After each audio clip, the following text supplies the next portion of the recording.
ربنا وابعث فيهم رسولا منهم يتلو عليهم آياتك ويعلمهم الكتاب والحكمة ويزكيهم إنك أنت العزيز الحكيم صدق الله العظيم رب اشرح لي صدري ويسر لي أمري واحلل عقدة من لساني يفقهوا قولي NTV দর্শক forum মালয়েশিয়ার আয়োজনে মালয়েশিয়ার রাজধানী কুয়ালালামপুরের আমপাং এলাকায় অবস্থিত হোটেল ইন্টারকন্টিনেন্টালের কনফারেন্স রুমে আজকের এই সিরাত সন্ধ্যা 2024-এ যারা আপনারা উপস্থিত হয়েছেন আপনাদের সবাইকে জানাচ্ছি আন্তরিক শুভেচ্ছা এবং মোবারকবাদ। আহলান ওয়া সাহলান ওয়া মারহাবান বিকুম ফি হাযাল লিকা আত-তাইয়্যিব আল মুবারাক। আমরা শুরুতেই আল্লাহ রাব্বুল ইজ্জত জালালের দরবারে শুকরিয়া জ্ঞাপন করছি যে আল্লাহ তাআলা আমাদেরকে সর্বকালের সর্বশ্রেষ্ঠ মানব বিশ্বনবী মুহাম্মদুর রাসূলুল্লাহ সাল্লাল্লাহু আলাইহি ওয়াসাল্লামের উম্মত হিসেবে কবুল করেছেন। আমরা পড়ি আলহামদুলিল্লাহ। অসংখ্য লাখো কোটি অযুত লক্ষ নিযুত কোটি দুরুদ এবং সালাম বিষ্ণু ঈসা ইসলামের প্রতি, যিনি আজীবন আমাদেরকে to the right sense of direction, সঠিক পথের দিশা, আলোর দিশা দেখাবার জন্য চেষ্টা করে গিয়েছেন। আল্লাহুম্মা সাল্লি ওয়া সাল্লিম ওয়া বারিক আলাইহি। আমি শুরুতেই সবাইকে আবারও ফরমালি থ্যাঙ্কস জানাই, ধন্যবাদ জানাই যে আপনারা অনেক ব্যস্ত মানুষ। আর রবিবারে এটা একটা বিজনেস আওয়ার, বিজনেস টাইম মালয়েশিয়াতে। আর অনেককেই তো চিনি, আমি তো প্রায় এক যুগ এখানে, সবাইকে চিনি, সব ব্যবসায়ীরা আসছে এখানে মাশাআল্লাহ। তো আপনাদের যে ব্যবসা ব্যস্ততা এগুলোকে পেছনে রেখে আজকের এই সিরাত সন্ধ্যায় আপনারা একত্রিত হয়েছেন। আপনাদের সবাইকে আন্তরিক শুভেচ্ছা এবং অভিনন্দন জানিয়ে শুরু করছি।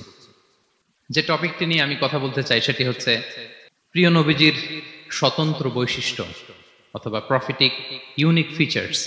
আল্লাহ তাআলা বিষ্ণু ইসলামকে কিছু অনন্য বৈশিষ্ট্য দিয়েছিলেন, স্বতন্ত্র বৈশিষ্ট্য, যেটা আর অন্য কোনো নবীকে দেননি। শুধু আমাদের পেয়ারা হাবিবই পেয়েছিলেন এই বৈশিষ্ট্যগুলো। উনি ছাড়া পৃথিবীর দ্বিতীয় কেউ এই বৈশিষ্ট্যের অধিকারী হতে পারেনি। এই অনন্য বৈশিষ্ট্য কি? সে সমস্ত স্বতন্ত্র বৈশিষ্ট্য যেগুলো দিয়ে আল্লাহ তাআলা বিষ্ণু ইসলামকে ধন্য করেছেন। এই বৈশিষ্ট্যগুলো নিয়ে আজকে আমরা জানবার চেষ্টা করব, কিভাবে আমাদের নবী unique, some distinctive characteristics of Prophet Muhammad sallallahu alaihi wasallam। এই টপিকের উপর আমরা কিছু কথা শুনবো ইনশাআল্লাহ। আমরা যদি একটু পেছন থেকে শুরু করি, ব্যাক টু দ্য হিস্ট্রি, তাহলে দেখবো এই যে বিষ্ণু ইসলাম 570 খ্রিস্টাব্দে আব্দুল্লাহ এবং আমেনা ওনাদের ঘর উজাড় করে আলোকিত করে পৃথিবীতে শুভাগমন করেছিলেন। এ ধরার বুকে ওনার শুভাগমনের 2000 বছর আগে সাইয়েদনা ইব্রাহিম আলাইহিস সালাম ওনার আগমনের জন্য আল্লাহ তাআলার কাছে প্রার্থনা করেছিলেন। We have to connect the dots. History বুঝতে হলে আপনাকে ডটগুলো একটু কানেক্ট করে নিতে হবে।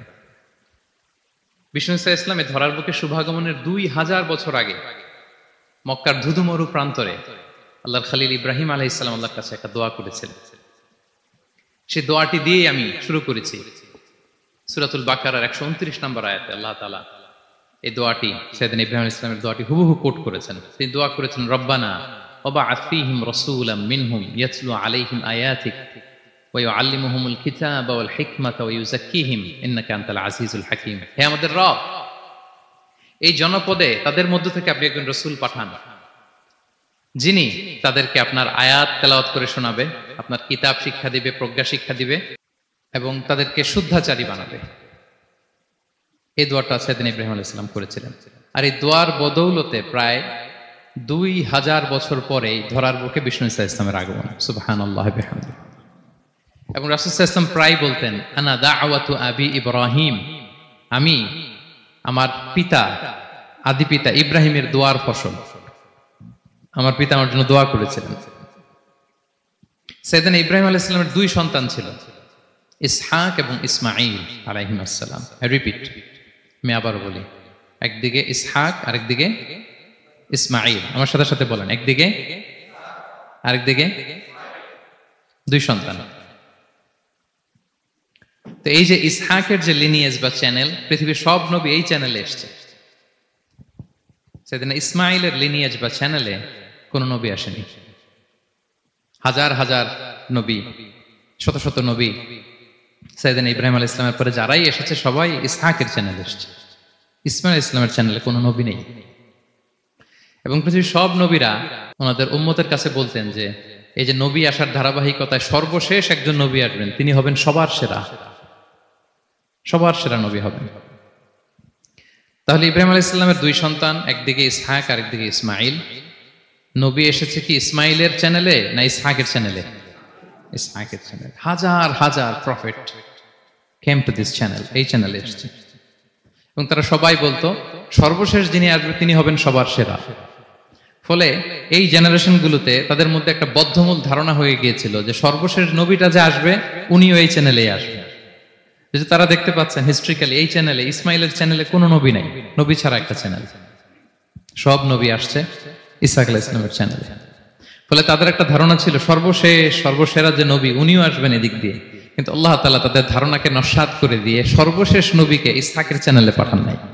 সর্বশেষ নবী, আখিরি নবী, বিশ্বনবী মুহাম্মদুর রাসূলুল্লাহ সাল্লাল্লাহু আলাইহি সাল্লামকে আল্লাহ তাআলা ইসমাঈল আলাইহিস সালামের চ্যানেলে পাঠিয়ে দিয়েছেন। দেখছেন, চেঞ্জিং দ্য লিডারশিপ ফ্রম বনি ইসরাইল টু বনি ইসমাঈল। সাইয়েদনা ইব্রাহিম আলাইহিস সালামের ছেলের নাম ইসহাক, ইসহাকের ছেলের নাম ইয়াকুব। ইয়াকুব আলাইহিস সালামের একটা উপাধি হচ্ছে ইসরাইল। ইসরাইল মানে হচ্ছে আব্দুল্লাহ, মানে আল্লাহর বান্দা। ফলে উনার যত ডিসেন্ডেন্ট সন্তান তারা সবাই হচ্ছে বনি ইসরাইল, ইসরায়েলের বংশধর।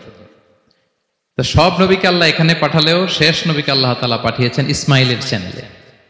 তার মানে বিশ্বনবী বনি ইসরাইল নন, বিশ্বনবী হচ্ছেন বনি ইসমাইল, ইসমাইলের চ্যানেলে এসেছে। আলহামদুলিল্লাহ বলেন।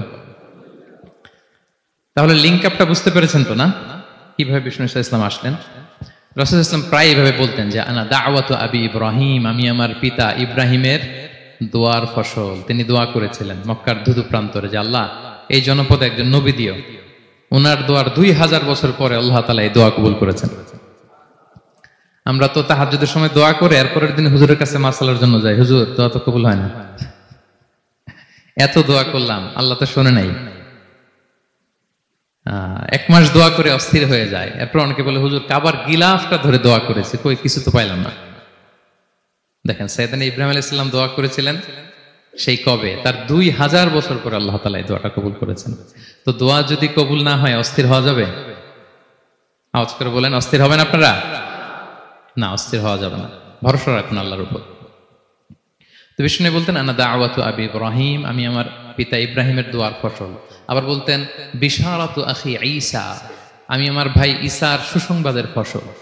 মানে রাসূল সাল্লাল্লাহু আলাইহি ওয়াসাল্লামের ইমিডিয়েট আগের যে নবী ঈসা আলাইহিস সালাম, উনি এসেই বলে দিয়েছিলেন যে ইয়াতি মিন বাদি ইসমুহু আহমদ, আমার পরে এক নবী আসবে তার নাম হবে আহমদ। তাহলে দেখেন বিশ্বনবী যে আসতেছে এটা অ্যানাউন্সমেন্টের জন্য আল্লাহ একজন নবী পাঠিয়ে দিয়েছে। He is coming. বিশ্বনবী সাল্লাল্লাহু আলাইহি ওয়াসাল্লামের স্ট্যাটাস বুঝতে পারছেন? হি ইজ কামিং, উনি আসতেছেন, এটা বলার জন্য আল্লাহ একজন নবী পাঠিয়ে দিয়েছেন, জিসাস ক্রাইস্টকে, ঈসা আলাইহিস সালামকে পাঠিয়েছেন। তো রাসূল সাল্লাল্লাহু আলাইহি ওয়াসাল্লাম বলতেন বিশারাতু ঈসা, আমি ঈসার সুসংবাদের ফসল। আবার বলতেন ওয়া রুইয়া উম্মি আমিনা, আমি আমার মা আমিনার স্বপ্নের ফসল। রাসূল সাল্লাল্লাহু আলাইহি ওয়াসাল্লামের মা আমিনা যখন কনসিভ করেছেন রাসূল সাল্লাল্লাহু আলাইহি ওয়াসাল্লামকে পেটে, তিনি মাঝে মাঝে স্বপ্নে দেখতেন যে ওনার পেট থেকে একটা আলো বের হয়ে পারস্য সিরিয়ার প্রাসাদগুলোর মধ্যে ঝলকানি দিচ্ছে। নূর আদাআত মিনহু কুসুর আশ-শাম, শাম দেশের প্রাসাদগুলোকে আলোর ঝলকানি দিচ্ছে। এটা হচ্ছে একটা আলামত যে বিষ্ণু ঈসা ইসলামের শিক্ষা, ওনার ডমিনেশন গোটা বিশ্বব্যাপী ছড়িয়ে যাবে। সুবহানাল্লাহ বিহামদিহি। তাহলে আমরা হিস্ট্রিটাকে কানেক্ট করে নিলাম। বিষ্ণু বলতেন আমি আমার পিতা ইব্রাহিমের দোয়ার ফসল, ঈসা আলাইহিস সালামের সুসংবাদের ফসল, আমার মা আমিনার স্বপ্নের ফসল। এবার সামনের দিকে যাই, কি কি স্বতন্ত্র বৈশিষ্ট্য দিয়ে আল্লাহ তাআলা বিষ্ণু ইসলামকে পৃথিবীতে পাঠিয়েছেন। প্রিয় ভাইরা, কোরআনে অনেক নবীর কথা আল্লাহ তাআলা বলেছেন এবং বিভিন্ন সময়ে বিভিন্ন নবীদেরকে আল্লাহ তাআলা নাম ধরে ডাক দিয়েছেন। কি ধরে? যেমন আদম আলাইহিস সালামকে আল্লাহ নাম ধরে ডাক দিয়েছেন, ইয়া আদম, এই আদম, ইয়া আদম উসকুন আনতা ওয়া যাওজুকাল জান্নাহ, হে আদম তুমি আর তোমার বউ জান্নাতে থাকো, হে আদম, এই আদম, ডাক দিয়েছেন না? কথা বুঝতেছেন? আচ্ছা, মুসা আলাইহিস সালামকে আল্লাহ নাম ধরে ডেকেছেন, ওমা তিলকা বিয়ামিনিকা ইয়া মুসা, এই মুসা হাতে কি, নাম ধরে ডেকেছেন। ইব্রাহিম আলাইহিস সালামকে আল্লাহ নাম ধরে ডেকেছেন, ওয়া নাদাইনাহু আইয়া ইব্রাহিম, হে ইব্রাহিম, বলে আমি তোমাকে ডাকলাম। বিষ্ণু ইসা ইসলামকে আল্লাহ তাআলা এত মর্যাদা দিয়েছেন, কোরআনের কোথাও অন্য নবীদের মতো আল্লাহ তাআলা বিষ্ণু নবীর নাম ধরে ডাকেন নাই। যখনই ডেকেছেন বলেছেন ইয়া আইয়ুহান নবী, হে সম্মানিত নবী। যখনই অ্যাড্রেস করেছেন বলেছেন ইয়া আইয়ুহার রাসূল, হে সম্মানিত রাসূল। সুবহানাল্লাহ বলেন। 4 জায়গায় বিষ্ণু ইসা ইসলামের নাম এসেছে কোরআনে মুহাম্মদ নামে, আর এক জায়গায় আহমদ। এই 4 জায়গায় মুহাম্মদ যে উল্লেখিত হয়েছে, একটি জায়গায়ও নাম ধরে ডাকেন নাই, বরং ওনার রিসালাত, ওনার নবুয়তের বর্ণনা দিয়েছেন। যেমন মুহাম্মাদুর রাসূলুল্লাহ সাল্লাল্লাহু আলাইহি ওয়াসাল্লাম, মুহাম্মদ হচ্ছেন আল্লাহর রাসূল, এটা একটা কোরআনের আয়াত। এখানে নাম ধরে ডাকছে? মুহাম্মদ হচ্ছেন আল্লাহর রাসূল, এখানে কি নাম ধরে ডাকা হয়েছে? না। ওমা মুহাম্মাদুন ইল্লা রাসূল ক্বাদ খালাত মিন ক্বাবলিহির রুসুল। মুহাম্মদ রাসূল ছাড়া কেউ নন, তার আগে এরকম অনেক রাসূল পৃথিবী থেকে চলে গিয়েছে। এই আয়াতে নাম ধরে ডাকছে? না। 4 বার মুহাম্মদ শব্দটা কোরআনে উল্লেখিত হয়েছে, একবারও নাম ধরে ডাকে নাই। সুবহানাল্লাহ পড়েন। আর একবার উল্লেখিত হয়েছে আহমদ, যেটা ঈসা আলাইহিস সালামের ভাষায় ইয়াতি মিন বাদি ইসমুহু আহমদ, আমার পরে এক নবী আসবে, তার নাম হবে আহমদ। তাহলে দেখেন বিষ্ণু ইসলামকে আল্লাহ তাআলা এত সমীহ করেছেন, এত সম্মান দিয়েছেন, এত মর্যাদা দিয়েছেন যে কোরআনে কোথাও অন্য নবীদের মতো আল্লাহ তাআলা বিষ্ণু নবীর নাম ধরে ডাকেন নাই। যখনই ডেকেছেন ইয়া আইয়ুহান নবী, ইয়া আইয়ুহার রাসূল, হে সম্মানিত রাসূল, হে সম্মানিত নবী। আলহামদুলিল্লাহ বলেন। এরপর বিষ্ণু ইসলাম বলতেন আনা সাইয়্যিদু ওয়ালদি আদম, আমি হচ্ছি আদম আলাইহিস সালামের যত সন্তান পৃথিবীতে আসবে সবার লিডার। সুবহানাল্লাহ বলবেন না? আনা সাইয়্যিদু ওয়ালদি আদম, আমি আদম আলাইহিস সালামের যত সন্তান আসবে, I am the leader of the all sons of আদম, আদমের সব সন্তানের লিডার হব আমি এই পৃথিবীতে। তিনি লিডার। এবং বিষ্ণুই বলেন আল্লাহ তাআলা যখন সব কিছু সৃষ্টি করলেন, পুরো খালকে যখন সৃষ্টি করলেন, 2টা ভাগ করলেন, ভালো আর খারাপ। আমি মুহাম্মদ সাল্লাল্লাহু আলাইহি ওয়াসাল্লামকে আল্লাহ তাআলা ভালোর মধ্যে ঢুকায় দিলেন। এই ভালো মানুষগুলোর মধ্যে থেকে আল্লাহ অনেকগুলো গোত্র নির্বাচিত করলেন, আমাকে সবচেয়ে শ্রেষ্ঠ গোত্রে ঢুকায় দিলেন। এই গোত্রগুলোর মধ্যে অনেকগুলো বাড়ি আছে, সবচেয়ে শ্রেষ্ঠ বাড়িতে আল্লাহ তাআলা আমাকে ঢুকায় দিলেন। সুবহানাল্লাহ বিহামদিহি। আরেক বর্ণনায় এসেছে যে আল্লাহ তাআলা ইসমাঈল আলাইহিস সালামের বংশধরদের মধ্য থেকে কেনানাকে সিলেক্ট করেছেন। কেনানার মধ্য থেকে আল্লাহ কুরাইশকে সিলেক্ট করেছেন। কুরাইশের মধ্য থেকে আল্লাহ তাআলা বনু হাশিমকে সিলেক্ট করেছেন। বিষ্ণু ইসলাম কিন্তু হাশিমি খানদানের। কুরাইশের মধ্য থেকে তিনি বনু হাশিমকে সিলেক্ট করেছেন, আর বনু হাশিমের মধ্য থেকে আল্লাহ তাআলা আমাকে সিলেক্ট করেছেন। সুবহানাল্লাহ বিহামদিহি। এবং তিনি বলতেন ওয়া আনা হামিলু লিওয়াইল হামদি ইয়াউমাল কিয়ামাতি ওয়া তাহতাহু আদম, কিয়ামতের দিন আমি প্রশংসার পতাকা নিয়ে দাঁড়িয়ে থাকবো কিয়ামতের ময়দানে, আর ওই পতাকার নিচে স্বয়ং আদম আলাইহিস সালাম থাকবে। ওনার হাতে থাকবে প্রশংসার পতাকা। প্রিয় ভাই, তাহলে 1 নম্বর পেয়ে গেলাম, ওনার অনন্য বৈশিষ্ট্য হচ্ছে উনি সাইয়্যিদু ওয়ালদি আদম। পৃথিবীতে যত মানুষ এসছে সবার লিডার হবেন তিনি। হি ইজ দ্য লিডার। তিনি কি? সবাই বলুন, তিনি কি? আচ্ছা, লিডারের কাজ কি বলেন তো? অনেক লিডার আছে আমাদের সামনে, ভবিষ্যৎ লিডার। মাশাআল্লাহ, তাবারাকাল্লাহ। Leader is someone who knows the way, shows the way and goes the way. নেতা হচ্ছে সে জানে কোন রাস্তায় সে চলবে এবং সে অন্যকে রাস্তা দেখাতে পারে এবং সবাইকে নিয়ে ওই রাস্তায় চলে। হি ইজ দ্য লিডার। আচ্ছা, লিডার যদি কথা বলতে না পারে, এটা লিডার? নেতা এটা কি?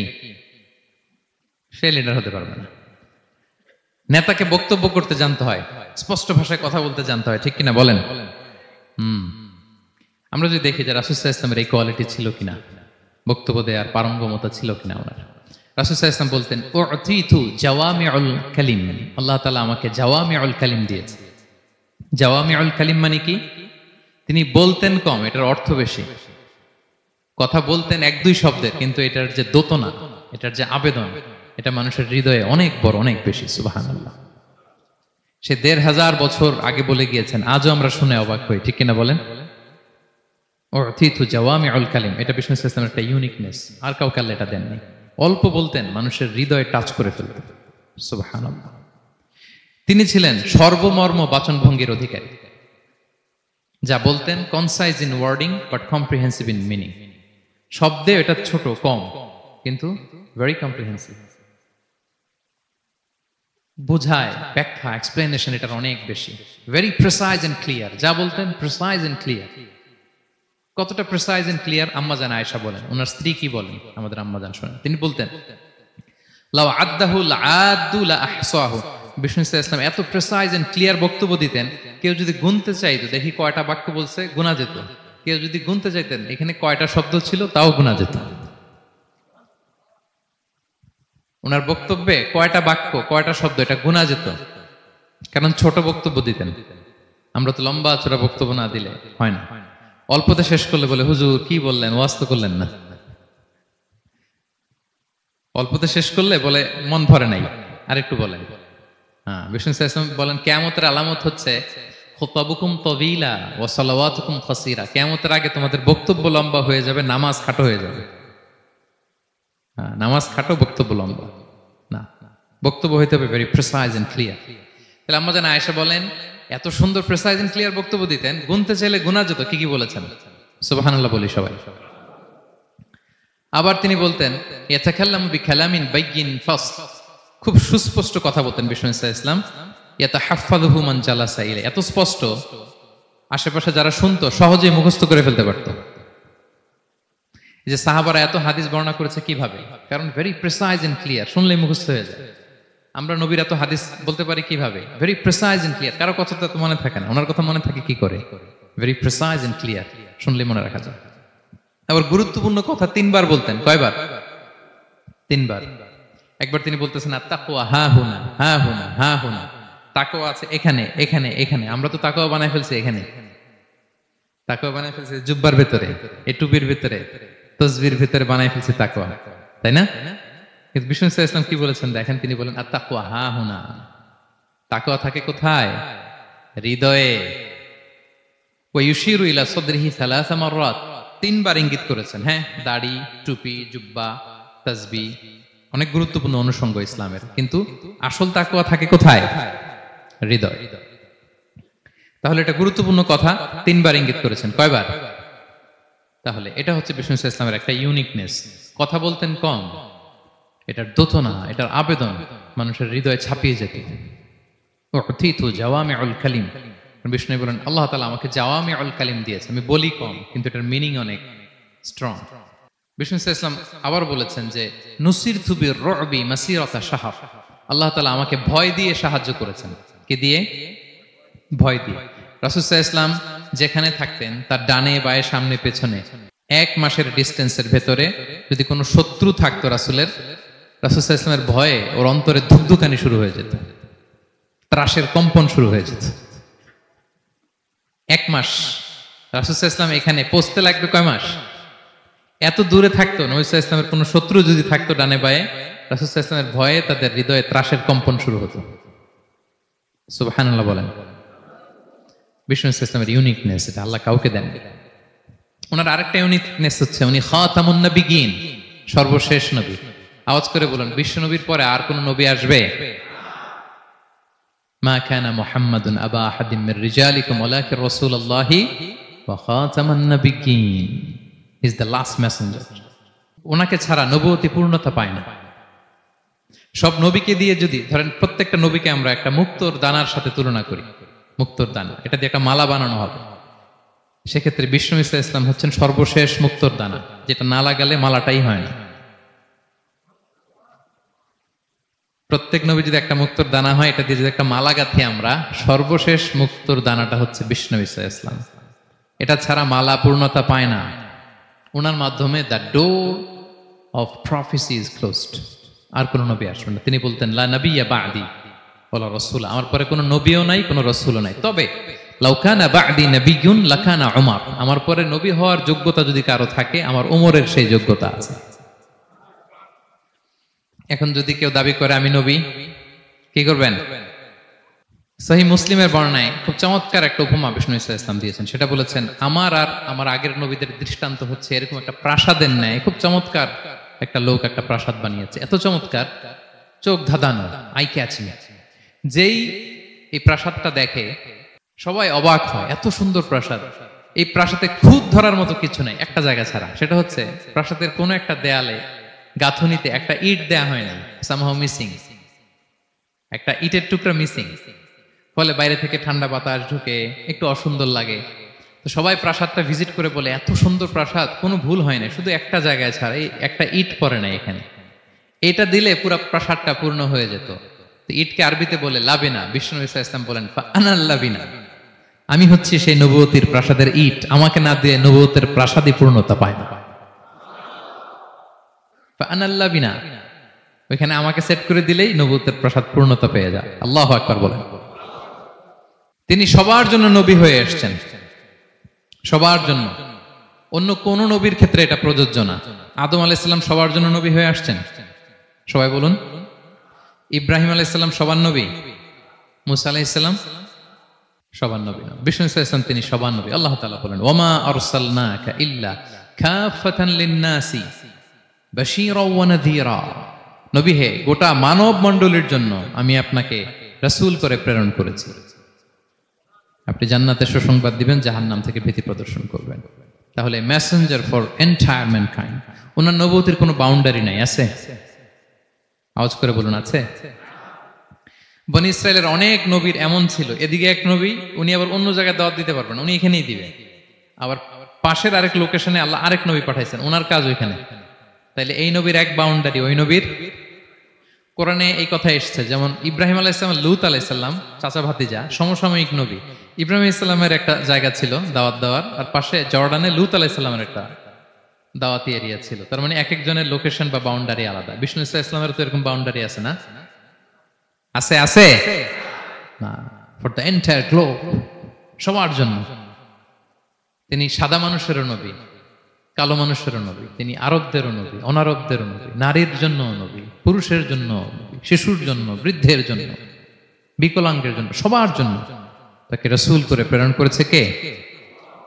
তাহলে সবার জন্য তিনি নবী, মানুষের জন্য, for the mankind, for the জিনকাইন্ড, for the animal kind, সবার জন্য তিনি রাসূল হয়ে পৃথিবীতে প্রেরিত হয়েছেন। আল্লাহ তাআলা অন্য আয়াতে বলেন ওয়ামা আরসালনাকা ইল্লা রাহমাতাল লিল আলামিন, I have sent you as a mercy for the entire universe. নবী, গোটা বিশ্বের সবার জন্য আপনাকে আমি রহমত করে প্রেরণ করেছি, সবার জন্য, মাছের জন্য, গাছের জন্য, পাহাড়ের জন্য। তিনি শুধু আমাদেরই নবী নন, সবার নবী তিনি। এমনকি পশু পাখি বিষ্ণু ইসলামকে দেখে চিনতে পারত। একবার এক আনসারী সাহাবীর খেজুর বাগানে বিষ্ণু ইসলাম ঢুকলেন। এক উট এসে কাঁদতে লাগলো বিষ্ণু ইসলামের কাছে, বিষ্ণু নবী আদর করে দিলেন। কানে কানে কি জন্য বললো? বিষ্ণু ইসলাম সাহাবাদের বললেন, তোমরা জানো সে কি বলেছে? সে বলেছে যে তার মনিব তাকে দিয়ে কাজ করায় অনেক, কিন্তু খাবার দেয় না। বিষ্ণু ইসলামকে সে চিনতে পেরেছে, বিষ্ণু ইসলামের কাছে এসে অভিযোগ দিয়েছে। এবং তিনি যখন নবী হবেন ভাব 6 মাস আগ দিয়ে, নবী হওয়ার আগে দিয়ে কিছু কিছু ঘটনা ঘটতো। তো বিষ্ণু ইসলাম বলেন, আমি প্রায় যখন মক্কার উপত্যকার পাশ দিয়ে যেতাম, বিভিন্ন পাথরের মধ্যে থেকে আমি আওয়াজ শুনতাম, আসসালামু আলাইকা ইয়া রাসূলুল্লাহ। মদিনায় অবস্থানরত অবস্থায় বিষ্ণু ইসলাম বলেছেন যে এখন যদি আবার মক্কায় যেতে পারতাম, তোমাদেরকে পাথরটা দেখাতে পারতাম। আমি পাহাড়ের পাশ দিয়ে যখন যেতাম, পাথর থেকে আওয়াজ আসতো, আসসালামু আলাইকা ইয়া রাসূলুল্লাহ। তার মানে পাথর নবীকে চিনতো কি চিনতো না? বলেন বলেন। তাহলে প্রাণী চিনেছে নবীকে, পাথর চিনেছে, গাছ নবীকে চিনত। মসজিদে নববীতে খেজুরের গাছ দিয়ে পিলার করা হতো। বিষ্ণু ইসলাম একটা খেজুর গাছের মরা খেজুর গাছের পিলারের মধ্যে হেলান দিয়ে তিনি খুতবা দিতেন। বিষ্ণু নবীর বড় কষ্ট হতো। তো এক সাহাবী বলেন, ইয়া রাসূলুল্লাহ, আমার একজন কাঠ মিস্ত্রি পরিচিত আছে, আপনি বললে আপনাকে একটা মিম্বার বানায় দিব। কি বানায় দিব? মেম্বার চিনেন তো না? কি করে, জুমার খুতবা দেয় না বসে? তো সাহাবী বলে, ইয়া রাসূলুল্লাহ, আমার এক কাঠ মিস্ত্রি আছে, আমি একটা মিম্বার বানায় দিব আপনাকে, আরাম হবে, বসে বসে খুতবা দিবেন। বিষ্ণু ইসলাম বলেন, ঠিক আছে, নিয়ে আসো। কিছুদিন পরে ওটা নিয়ে আসা হলো, ফলে লোকেশন চেঞ্জ হলো। আগে একটা মরা খেজুর গাছের পিলারের মধ্যে হেলান দিয়ে কথা বলতেন, এবার ওই যে মিম্বার সেট করা হয়েছে ওই পাশে, ওখানে বসে বসে এখন তিনি নাসিহাত করেন। তো একদিন আলোচনা করার সময় হঠাৎ সাহাবারা কান্নার আওয়াজ শুনতে পেল। কিসের আওয়াজ? সহিহ বুখারীর বর্ণনা, কান্নার আওয়াজ শুনতে পেলেন। তাও 10 মাস গর্ভধারিণী উটের কান্নার আওয়াজের মতো। সাহাবারা ভয় পেয়ে গেলেন, কই, কোনো উঠ তো না, এটা তো মসজিদের ভিতরে কান্নার আওয়াজ। বিষ্ণু ইসলাম বুঝতে পারলেন তিনি মিম্বার থেকে নেমে যে ওই যে আগে যেই মরা খেজুর গাছের পিলার মধ্যে হেলান দিয়ে ওয়াজ করতেন, ওই পিলারটারে আদর করতে আরম্ভ করলেন। বিষ্ণু ইসলাম হাত দিয়ে যখন আদর করলেন, ফাসাকানা, তার কান্না বন্ধ হয়ে গেল। তখন বিষ্ণু ইসলাম বললেন যে তোমরা বুঝতে পারোনি এটা কিসের আওয়াজ, এটা হচ্ছে ওই মরা খেজুর গাছের আওয়াজ। আমার বিরহে, আমাকে যে পায় না, তার গায়ে আমার পিঠ মোবারক লাগিয়ে আমি ওয়াজ করতাম, আমার বিরহে মরা খেজুর গাছ থেকে কান্নার শব্দ এসেছে। আজ ওই জায়গাটা চিহ্নিত করা আছে, এটাকে বলে মসজিদে নববীতে আল উস্তুয়ানাতুল হান্নান। হান্নানা মানে কাঁদে এমন পিলার। সুবহানাল্লাহ বিহামদি। তাহলে পাথর বিষ্ণু ইসলামকে সালাম দিয়েছে, প্রাণী বিষ্ণু ইসলামের সাথে কথা বলেছে, মরা গাছ, খেজুরের গাছ বিষ্ণুনবীর বিরহে কেঁদেছে। সুবহানাল্লাহ বিহামদি। বিষ্ণু ইসলামের ইউনিকনেস, ইউনিক ফিচার এগুলো। বিষ্ণু ইসলাম, আমরা যেমনি মাঝে মাঝে আমাদের লাইফে আপস এন্ড ডাউনস থাকে, ওনার জীবনেও ছিল। একটা সময় ছিল বিষ্ণু ইসলামের এমন এসেছে যে ওনাকে ঘরে শেল্টার দিতেন ওনার স্ত্রী খাদিজাতুল কুবরা তাহেরা রাদিয়াল্লাহু তাআলা আনহা। মেন্টালি সাপোর্ট দিতেন, ফিনান্সিয়ালি সাপোর্ট দিতেন, উনি মারা গেলেন। পলিটিক্যাল সাপোর্ট দিতেন চাচা আবু তালেব, উনিও মারা গেলেন। কই যাবেন উনি? নেইবরিং সিটি তায়েফে গেলেন দাওয়াত নিয়ে, সেখানেও নির্মম অত্যাচারের শিকার হলেন, প্রত্যাখ্যাত হলেন। ওনার হৃদয়টা ভেঙে খান খান, কষ্টে বেদনায় জর্জরিত হয়ে বিষ্ণু ইসলামের মন বড্ড খারাপ। বিষ্ণু ইসলামের এই ভঙ্গুর মনকে ভালো করে দেবার জন্য, সারপ্রাইজ দেবার জন্য আল্লাহ তাআলা আসমানি মিটিং এর জন্য বিষ্ণু ইসলামকে স্পেশালি ইনভিটেশন পাঠিয়েছেন। কোন নবীকে আল্লাহ এটা পাঠান নাই। কোন নবীকে আল্লাহ তাআলা ঊর্ধ্ব জগতের স্পেশাল ডিভাইন ঐশী মিটিং এর জন্য কোনো ইনভিটেশন পাঠান নাই, বিষ্ণু ইসলামকে পাঠিয়েছেন। সুবহানাল্লাহ পড়েন। মেরাজের ঘটনা আমরা জানি না? আল্লাহ তাআলা সূরাতুল ইসরাতে বলেন, সুবহানাল্লাযী আসরা বিআবদিহি লাইলাম মিনাল মাসজিদিল হারামি ইলাল মাসজিদিল আকসা। মসজিদুল হারাম থেকে আল্লাহ তাআলা বিষ্ণু ইসলামকে মসজিদুল আকসাতে নিয়ে গিয়েছেন। এই ইসরা মেরাজ দুই পার্ট। প্রথমে এটা শুরু হয়েছে মক্কা থেকে, মসজিদুল হারাম থেকে মসজিদুল আকসা পর্যন্ত। মসজিদুল আকসায় উনি একটা স্টেশন দিয়েছেন, তারপর ওখান থেকে ঊর্ধ্ব জগতের কাহিনী শুরু হয়েছে। আল্লাহ তাআলার স্পেশাল কিছু নিদর্শন দেখানোর জন্য, বিষ্ণু ইসলামকে সান্ত্বনা দেবার জন্য, ওনার মন ভালো করে দেওয়ার জন্য আসমানে ইনভিটেশন পাঠিয়েছেন। আল্লাহু আকবার। কোন নবীকে আল্লাহ তাআলা এই মর্তবা দেন নাই, বিষ্ণু ইসলামকে দিয়েছেন। ইউনিক ফিচার, কেউ পাননি এটা। এবং এই যে বললাম, তিনি মক্কা থেকে প্যালেস্টাইনে একটা স্টেশন দিয়েছেন, মসজিদুল আকসায় স্টেশন দিয়েছিলেন। তো তিনি বললেন, আমি যখন মসজিদুল আকসায় ঢুকলাম, দেখি সব নবীরা আমার জন্য অপেক্ষা করতেছে। সকল নবীরা, আমার আগে যত নবীরা এসেছিল সব নবীরা অপেক্ষা করতেছে। ফাহানাতিস সালাহ, নামাজের ওয়াক্ত হলো। ফাআমামতুহুম, এই সব নবীদেরকে নিয়ে আমি নামাজের ইমামতি করেছি। সব নবীদেরকে নিয়ে বিষ্ণু ইসলাম মসজিদুল আকসা ইমামতি করেছেন। এই সুযোগ আর অন্য কোন নবী পেয়েছে কি? আওয়াজ করে বলেন, পেয়েছে? ইউনিক ফিচার বিষ্ণু ইসলামের। মেরাজে গিয়েছেন, ইউনিক ফিচার। সবাইকে নিয়ে ইমামতি করেছেন, ইউনিক ফিচার। বিষ্ণু ইসলামের আরেকটা ইউনিক ফিচার হচ্ছে, উনি ঘুমালে ওনার অজু ভাঙতো না। অজু অবস্থায় ঘুমাইলে আবার যদি নামাজ পড়তে চাই, পড়া যাবে? কি করতে হবে? অজু করতে হবে। কিন্তু বিষ্ণু ইসলাম ঘুমালে অজু ভাঙতো না। বিষ্ণু ইসলাম বলতেন, ইন্না আইনাইয়া তানামান ওয়ালা ইয়ানামু কলবি, আমার চোখ ঘুমায় কিন্তু আমার অন্তর ঘুমায় না। সর্বাবস্থায়, জাগ্রত অবস্থায়, ঘুমন্ত অবস্থায় বিষ্ণু ইসলামের হৃদয় আল্লাহর জিকিরে ব্যস্ত থাকতো। ইবনে আব্বাস রাদিয়াল্লাহু তাআলা আনহু তিনি বর্ণনা করেন, তিনি বলেন, আমি একবার আমার খালার বাড়িতে রাতে ঘুমাতে গিয়েছিলাম। ছোট মানুষ তখন ইবনে আব্বাস। রাসূল সাল্লাল্লাহু আলাইহি ওয়াসাল্লাম ওনার খালু, আবার রাসূল সাল্লাল্লাহু আলাইহি ওয়াসাল্লাম কাজিন, চাচাতো ভাই, অনেক সম্পর্ক, বয়সে ছোট। বলেন যে রাতে আমার খালা মাইমুনা, রাসূল সাল্লাল্লাহু আলাইহি ওয়াসাল্লামের একজন স্ত্রী, আমাদের আম্মাজান মাইমুনা বিনতুল হারিসের বাড়িতে আমি ঘুমাতে গেলাম। আমি ফলো করতাম নবী কি করতেন। তো দেখলাম মাঝরাতে তিনি উঠলেন, উঠে তাহাজ্জুদের নামাজ পড়লেন। কি বললেন? তাহাজ্জুদ পড়লেন। পরে বিষ্ণু ইসলাম একটু ঘুমালেন। এমন ঘুম, হাত্তা সামি'তু গতীতা, ঘুমালে গভীর ঘুমের কারণে শ্বাস প্রশ্বাসের একটা মৃদু শব্দ হয় না বাতাসের? দেখেন কত চমৎকার পর্যবেক্ষণ করতেন তিনি। ইবনে আব্বাস বলেন, হাত্তা সামি'তু গতীতা সাউতি, তার ঘুমের কারণে শ্বাস প্রশ্বাসের যে আওয়াজ, শ্বাস আসতেছে বের হচ্ছে, এটাও আমি কানে শুনতে পেলাম। মানে ভারী ঘুম। তার মানে কি? ভারী ঘুম। তারপর দেখলাম বেলাল ফজরের আজান দিল, বিষ্ণু ইসলাম ওই ঘুম থেকে উঠে আবার নতুন করে ওযু না করে যে ফজরের নামাজ পড়ালেন। কেন? কারণ উনি আমাদের মতো ঘুমালে ওযু ভাঙতো না। Uniqueness, unique feature of prophet Muhammad সাল্লাল্লাহু আলাইহি ওয়াসাল্লাম, উনি ঘুমালে ওযু ভাঙতো না। বিষ্ণু ইসলামের আরেকটা ইউনিক ফিচার হচ্ছে তিনি যখন নামাজে দাঁড়াতেন তিনি সামনে যেমনি দেখতে পেতেন পিছনেও তেমনি দেখতে পেতেন। সুবহানাল্লাহ। আপনি দেখেন পিছনে? হ্যাঁ, আচ্ছা, গাড়িতে বসলে অবশ্য যে ক্যামেরা লাগায় দেখা যায় এখন, না? রাসূল সাল্লাল্লাহু আলাইহি ওয়াসাল্লাম সামনে কেবলায় যেরকম দেখতেন পেছনেও দেখতেন। তো তিনি সাহাবাদেরকে প্রায় বলতেন, এই কাতার সোজা করো, কারণ ইন্নী লা আরাকুম ওয়ারাআ যাহরি, আমি সামনে যেমনি দেখি পেছনেও কিন্তু দেখি। তিনি পিছনেও দেখতেন।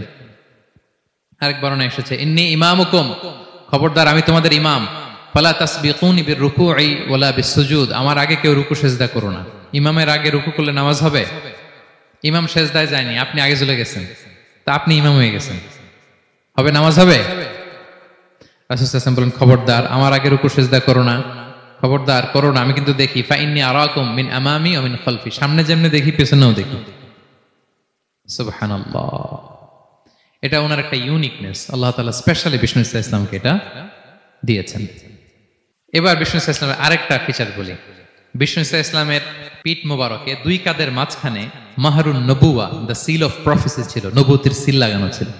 আল্লাহু আকবার। এটাকে বলে মাহরুন নবুয়া, দ্য সিল অফ প্রফেসি। তিনি যে নবী এটার সিল ছিল।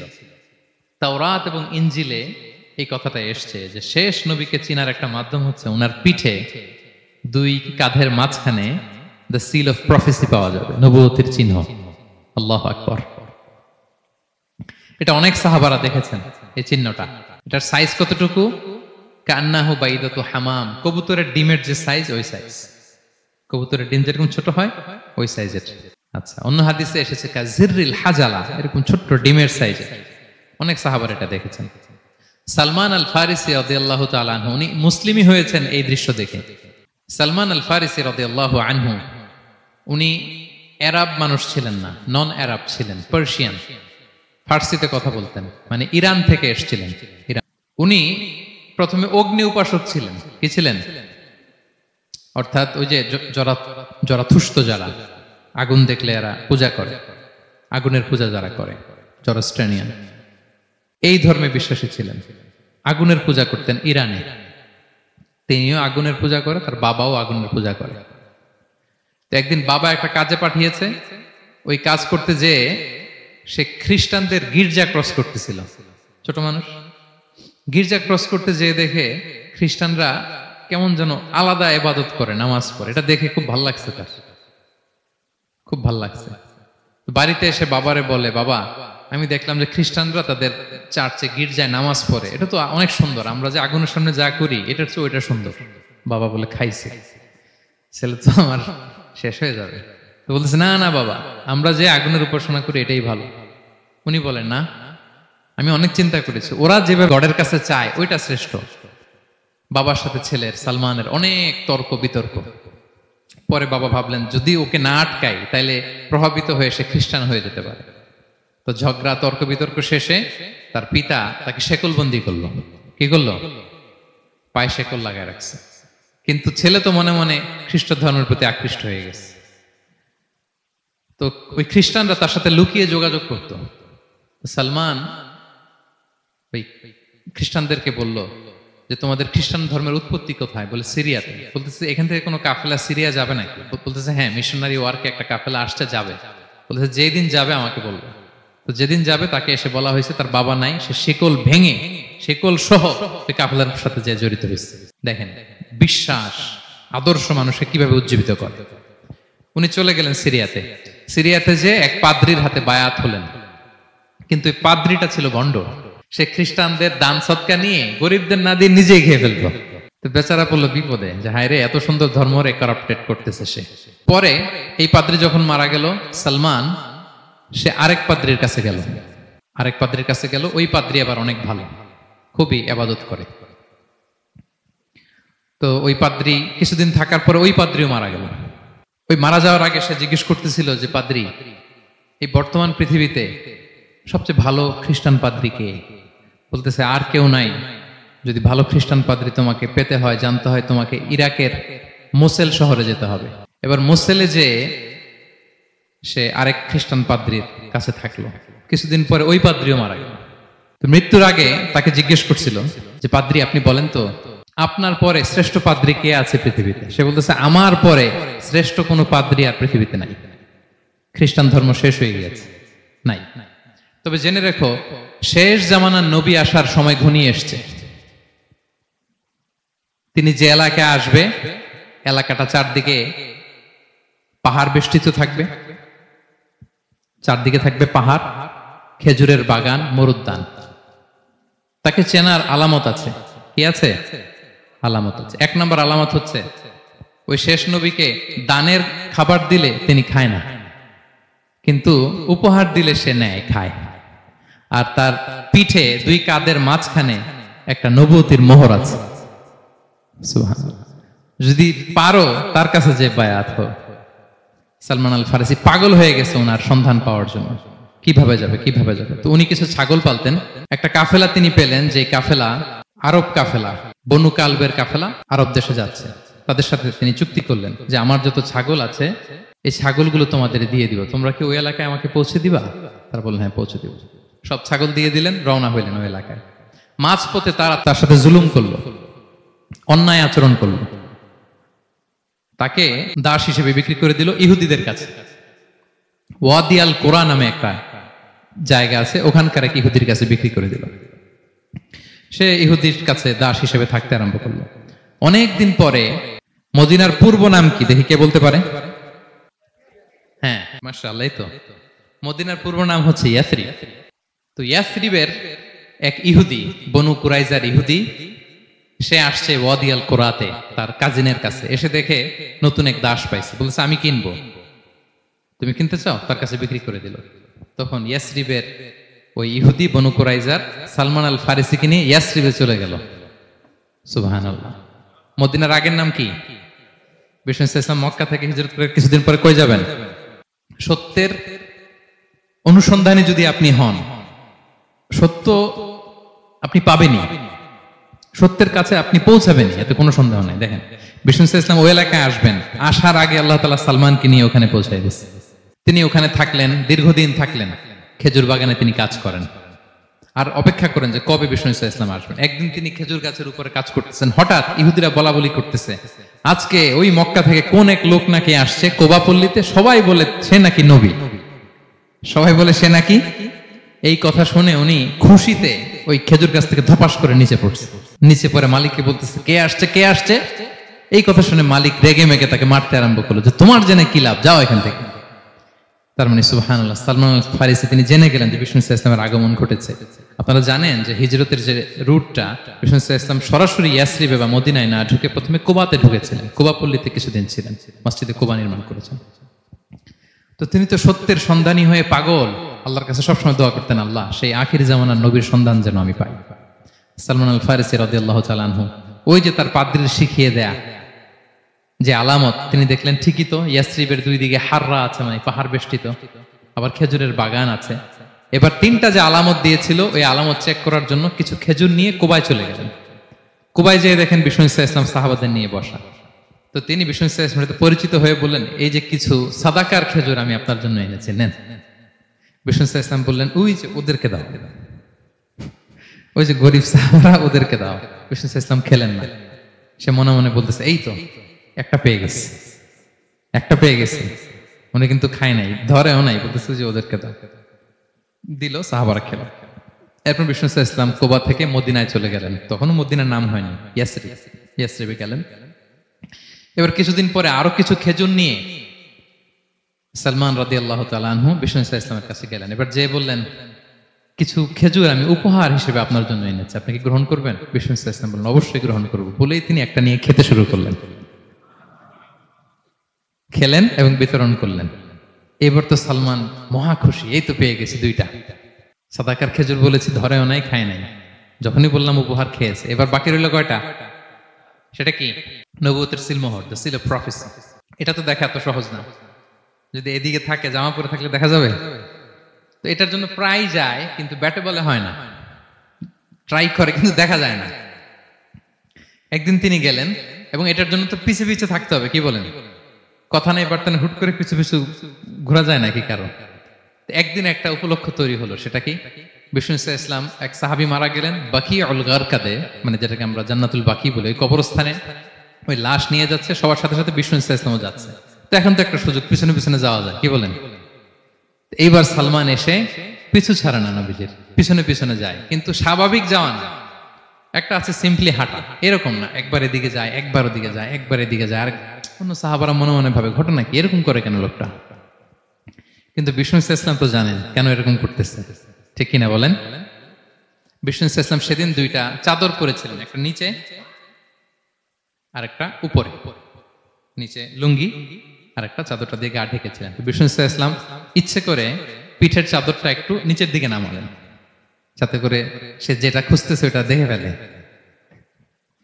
বিষ্ণু ইসলাম চাদরটাকে একটু করে নিচে নামালেন, নামানোর সাথে সাথে তিনি দেখলেন দ্য সিল অফ প্রফেসি, মাহরুন নবুয়া।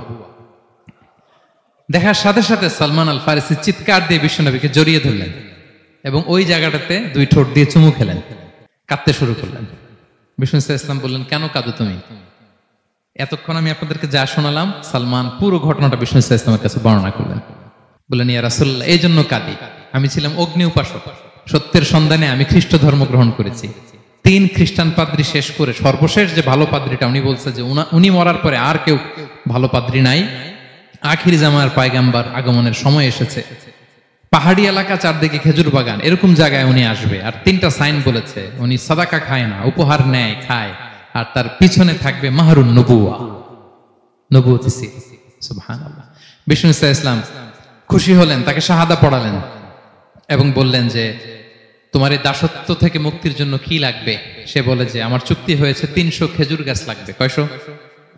বিষ্ণু ইসলাম বললেন, কে আছো তোমাদের ভাইকে সাহায্য করবা? কেউ 20টা, কেউ 30টা, কেউ 40টা। সব সাহাবারা ডোনেট করে 300 খেজুর দিয়ে দিলেন, খেজুরের গাছ হয়ে গেল। আর 40 গ্রাম স্বর্ণ, এটাও দিতে হবে। তো কোন এক যুদ্ধে বিষ্ণু ইসলাম একটা ছোট্ট স্বর্ণের টুকরে পেয়েছিলেন, বললেন, যাও এটা নিয়ে ওজন দাও, ওজন দিলে দেখবা হয়ে গেছে। ওইটা নিয়ে ওজন দেয়া হলো, দেখা গেল মুহূর্তে একেবারে সমানে সমানে 40 গ্রাম হয়ে গেছে। সালমান আল ফারিসি রাদিয়াল্লাহু তাআলা আনহু তারপর থেকে মৃত্যুর আগ পর্যন্ত বিষ্ণু ইসলামের সাথে ছিলেন, সবগুলো যুদ্ধে অংশগ্রহণ করেছেন। এবং 5ম হিজরিতে ওই যে পরীক্ষা খননের কথা আমরা জানি না, দ্য ব্যাটল অফ ট্রেঞ্চ, এই বুদ্ধিটা আসছিল সালমান রাদিয়াল্লাহু তাআলা আনহুর মাথা থেকে। এটা হচ্ছে ওনার ব্রেন চাইল্ড। কারণ আরব দেশে এরকম পরীক্ষা খনন করার ট্রেডিশনই ছিল না। উনি তো আরব দেশের না, আসছে পারস্য থেকে। ওনার এই বুদ্ধি পরামর্শ নিয়ে বিষ্ণু ইসলাম 5ম হিজরিতে পুরো মদিনার চারদিকে খনন করে এই পরীক্ষা করেছিলেন। সুবহানাল্লাহ পড়েন। তাহলে প্রিয় সুধী, মাহরুন নবুয়া বিষ্ণু ইসলামের একটা ইউনিকনেস, অন্য কোন নবীর ছিল না। বিষ্ণু ইসলামের ছিল কাযিরিল হাজালা, কবুতরের ডিমের মতো পিঠের মধ্যে। বিষ্ণু ইসলাম ইন্তেকালের আগে ওনাকে অপশন দেয়া হয়েছে, নবী আপনি চাইলে থেকে যেতে পারেন আজীবন, আর চাইলে আমার কাছেও চলে আসতে পারেন। You have option.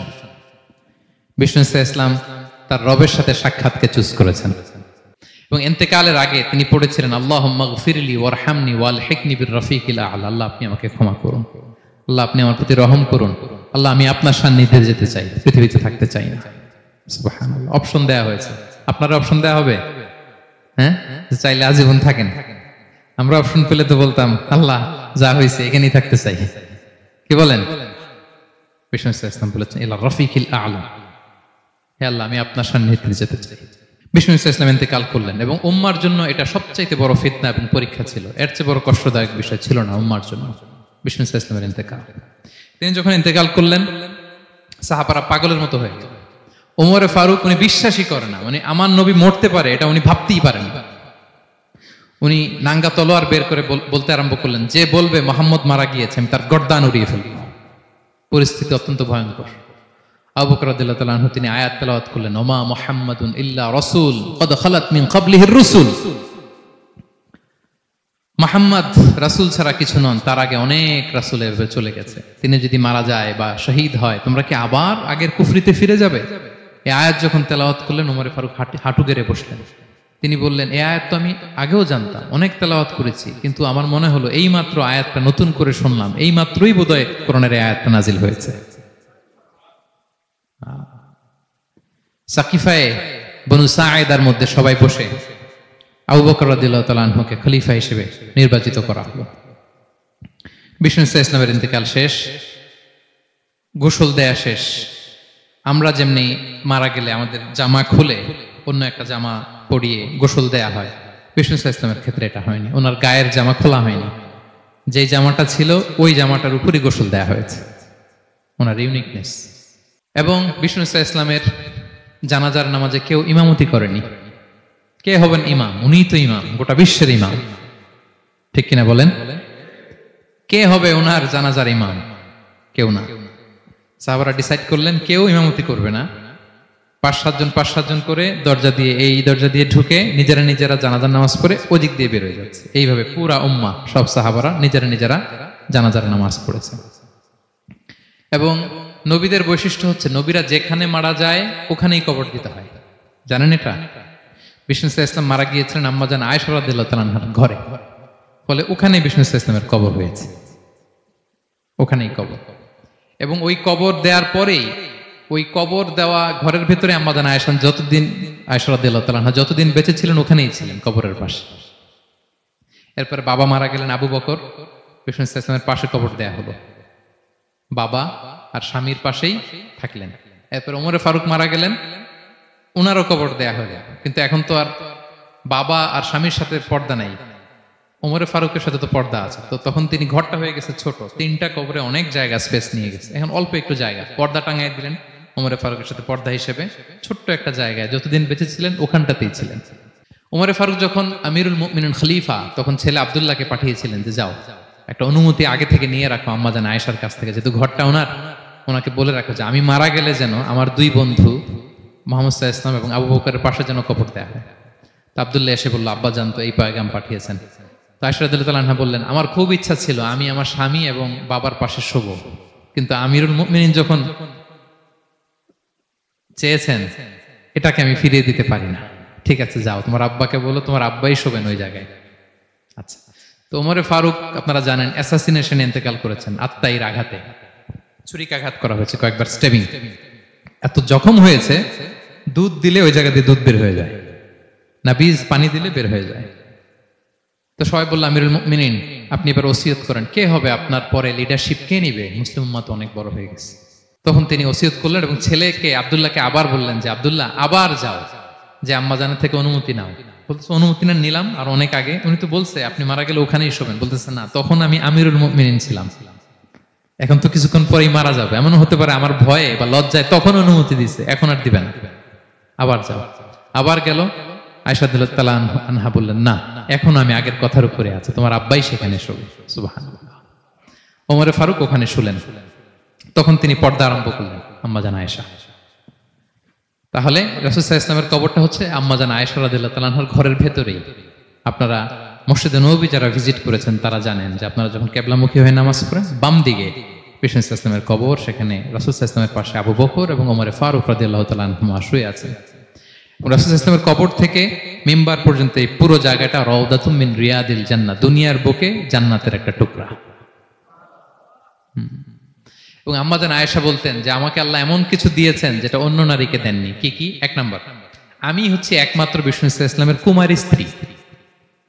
আয়েশা রাদিয়াল্লাহু তাআলা আনহা ছাড়া আর যত স্ত্রী ছিলেন সবাই ছিলেন বিধবা, তিনি একমাত্র কুমারী স্ত্রী। তিনি এবং রাসূল সাল্লাল্লাহু আলাইহি ওয়াসাল্লাম যখন শীতের রাতে একই কম্বলের নিচে রাত্রি যাপন করতেন, তখনও কোরআনের আয়াত নাজিল হতো। আম্মাজান আয়েশা বলেন, আমার চরিত্রের উপর কালিমা লেপন করতে চেয়েছিল মদিনার মুনাফিকেরা, আমার পবিত্রতা বর্ণনা করে সূরা আহজাবে আল্লাহ তাআলা কোরআনের আয়াত নাজিল করেছেন। আমার ঘরের মধ্যে বিষ্ণু ইসলামের কবর এবং আমার কোলে মাথা রেখে বিষ্ণু ইসলাম শেষ নিঃশ্বাস ত্যাগ করেছেন। অন্য কোন নারীকে, কোন স্ত্রীকে আল্লাহ তাআলা এই সৌভাগ্য দেন নাই। আল্লাহু আকবার।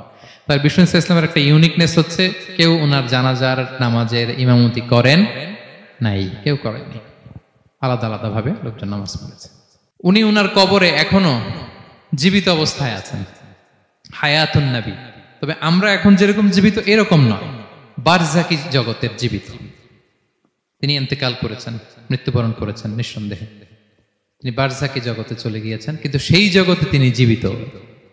আমরা যখন নবী সাল্লাল্লাহু আলাইহি ওয়াসাল্লামকে সালাম দেই, দুরূদ পাঠ করি, বিষ্ণু সাল্লাল্লাহু আলাইহি ওয়াসাল্লাম কবর থেকে ওই সালামের উত্তর দেন। আল্লাহ তাআলা ওনার রূহটাকে ফিরিয়ে দেন, উত্তর দেন। সাহাবারা বললেন, ইয়া রাসূলুল্লাহ, কিভাবে আপনি উত্তর দেন? আপনার দেহ মাটি খেয়ে ফেলবে না? রাসূল সাল্লাল্লাহু আলাইহি ওয়াসাল্লাম বললেন, ইন্নাল্লাহা তাবারাকা ওয়া তাআলা হাররামা আলাল আরদি আজসাদাল আম্বিয়া। আল্লাহ তাআলা নবীদের দেহকে নষ্ট করা মাটির জন্য হারাম করে দিয়েছেন। কোন মাটি কোন নবীর দেহকে টাচ করতে পারে না, নষ্ট করতে পারে না। নবীরা কবরে জীবিত, সেখানে সালাত আদায় করে, তাদেরকে স্পেশাল রিজিক দেয়া হয়। এটাকেই বলা হয় হায়াতুন নবী, তিনি বারজাকি জগতে জীবিত।